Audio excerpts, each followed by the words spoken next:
ஊடகங்கள், YouTube channel, இன்னும் நிறைய சேனல்களுக்கு வந்து எதை பற்றி பேசணும், எதை பற்றி பேசக்கூடாதுங்கிற ஒரு விழிப்புணர்வு கண்டிப்பாக தேவைப்படுது. தயவு செஞ்சு நீங்கள் பிஸ்னஸ்க்காக பண்ணுறீங்க, பணத்துக்காக பண்ணுறீங்கன்னு சொல்லலை. ஆனால் இதை பற்றி ஒரு வீடியோ போடுங்க. விவசாயத்தை பற்றியும், விவசாயத்தில் கஷ்டப்படுற விவசாயிகளை பற்றி பேசுங்க. ஒரு காய்கறி விளைவிக்கிறதுக்கு எவ்வளோ கஷ்டப்படுறாங்க, அது எந்த விலைக்கு போகுது, அதனால் அவங்களுக்கு எவ்வளோ நஷ்டம் வருது, அதை பற்றியும் கொஞ்சம் பேசுங்க. ஒருத்தன் 10th பாஸ் பண்ணுறான், காலேஜில் பாஸ் பண்ணுறான், எல்லா கோர்ஸ்லையுமே எந்த அளவுக்கு கஷ்டப்பட்டு முன்னேறி பாஸ் பண்ணுறான், ஒரு ஏழ்மையான குடும்பத்துலேருந்து எவ்வளோ தூரம் காலேஜுக்கு போகிறான் அப்படிங்கிறத பற்றியும் பேசுங்க.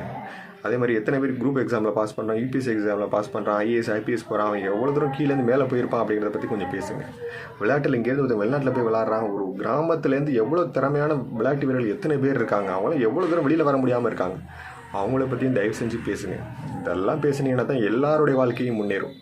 சும்மா சினிமா, குத்தாட்டம் போகிறவன், ஆபாசமாக பேசுகிறவன், சும்மா டிவி சேனலில் கிரஞ்சு பேசுகிறவன், அவனெல்லாம் வச்சு பேசுனீங்கன்னு வச்சுங்களேன், அவங்கள மட்டும்தான் முன்னேறுவாங்க தவிர வேறு எவன் வாழ்க்கையில் முன்னேற்றம் இருக்கவே